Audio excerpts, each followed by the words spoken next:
My husband saw our son for the first time and walked out of the delivery room. He didn't say anything, didn't look at me, didn't even ask if I was okay. He just turned around and left like something was horribly wrong. At the time, I was exhausted and overwhelmed, so I couldn't even process it properly. I had just given birth and was trying to focus on my baby. But deep down, something felt off in a way I couldn't explain. We had been together for 6 years and married for 3. Our relationship wasn't perfect, but I always believed we were solid. We had trust issues, sure, but nothing I thought would destroy us. Our daughter had been born 2 years earlier, and everything had been wonderful. He was an amazing father to her, attentive, loving, and always involved. I truly believed we were building a happy family together. Our son wasn't exactly planned, but he wasn't unwanted either. We had just been careless around that time, and when I found out I was pregnant, we accepted it. He was supportive the entire pregnancy, even more than I expected. He took time off work around my due date and took care of everything. He looked after our daughter, made sure I was comfortable, and did everything a good husband should do. There was nothing that hinted at what was about to happen. Which is why what he did in that delivery room made no sense. After he left, I didn't see him again until later when he came back with our daughter. Even then, something felt completely wrong. He barely looked at me and completely ignored our son. I tried to tell myself he was overwhelmed. Maybe having a son brought out something emotional in him. Maybe he just needed time. So I gave him space. But the days that followed didn't get better. He didn't hold our son, didn't interact with him, didn't even acknowledge him most of the time. It felt like there was an invisible wall between him and the baby. I kept trying to figure out what I had done wrong. I replayed everything in my head, searching for something I might have missed. But nothing made sense. Finally, after 2 weeks of this, I couldn't take it anymore. I asked him what was going on. I expected a conversation, maybe even an argument. Instead, he told me he would email me. That alone made my stomach drop. Who tells their wife something like that over email? The next morning I opened my inbox and saw it sitting there, a long message from him. I hesitated before opening it, already feeling like I knew it wasn't going to be good. I was not prepared for what I read. He said our son was not his. He said the baby was clearly white and that there was no way he could be the father. He accused me of cheating on him and said he would not be involved in my life or our son's life unless I agreed to a paternity test. I just stared at the screen in disbelief. I had never cheated on him. Not once. In fact, he was the only man I had ever been with. There was absolutely no possibility that the baby could be anyone else's, and yet here he was, completely convinced that I had betrayed him. I felt angry, confused, and honestly insulted. Not just because of the accusation, but because he couldn't even say it to my face. He had to hide behind an email like a coward. At the same time, I felt scared. Because if I refused, I knew exactly where this was going. Divorce, a broken family, custody battles. I didn't want that. I didn't want my children growing up in a split household. I didn't want to lose everything over something so ridiculous. But I also didn't want to give in. Agreeing to the test felt like admitting there was something to prove. Like I had to defend myself against something I hadn't even done. For a while, I didn't respond at all. I just sat there, staring at the email, trying to figure out what to say. Every response in my head sounded either too emotional or too weak. Eventually, I settled on something simple. I wrote back, "He is your son. We will talk about this when you get home." When he came home that night, something had changed. He picked up our son for the first time. He actually held him, talked to him, even smiled a little. It was like a completely different person had walked into the house. That should have made me feel better. It didn't. If anything, it made me more confused. We didn't talk right away because I was busy with our daughter and trying to keep things normal. But once she was asleep, we finally sat down to have the conversation I had been dreading. I was ready for a fight. I was ready to defend myself, to explain why his accusation was insane, and to demand an apology. I had even decided that I would agree to the test, but only if we went to therapy afterward. But before I could say any of that, he spoke first. And what he said completely changed everything. He told me he had already done the test, not after the email. Not after asking me. The first day our son came home, he had secretly taken a paternity test without telling me. The results came back confirming that he was the father, and even after knowing that for a fact, he still sent me that email accusing me of cheating. I felt like the air had been knocked out of me. I couldn't even process it at first. I asked him why. Why would he do that? Why would he accuse me of something he already knew wasn't true? His answer made it even worse. He said he wanted to see how I would react. He wanted to know if I would confess. He said that even though the test proved the baby was his, he still had doubts. And the only way he could trust me again was if I reacted the right way, so he set a trap. And I had no idea I was walking into it. In that moment, something inside me shifted. It wasn't just anger anymore.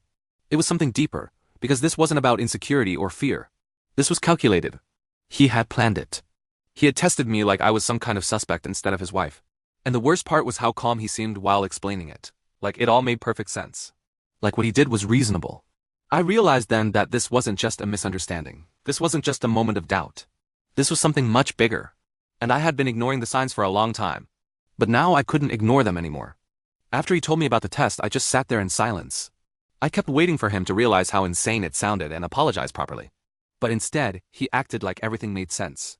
He said he just needed reassurance. That the test confirmed the baby was his, but it didn't prove I hadn't cheated. According to him, my reaction to the email was what finally made him feel like he could trust me again. That sentence stuck with me. He trusted me again because I passed his test. Not because of 6 years together. Not because of our family. Not because of anything real. Just because I reacted the way he wanted. I told him I wanted to go to couples therapy. I said I couldn't move past something like this without help. For once, I tried to be clear about what I needed. At first, he said no. That wasn't new. Every time I had suggested therapy in the past, he shut it down immediately. He always said we could fix things ourselves. But this time felt different. Because for the first time, I wasn't sure I even wanted to fix things anymore. I was looking at him and realizing I didn't recognize the person sitting across from me. He had always been a little controlling. Asking where I was, who I was with, getting anxious if I didn't respond quickly enough. I had always brushed it off as insecurity. But now it felt like something else. Something more calculated. We ended the conversation without really resolving anything. I went to bed feeling numb. Not angry, not sad, just empty. The next few days were strange. He acted like everything was normal again. He was attentive with the kids, helpful around the house, even affectionate toward me.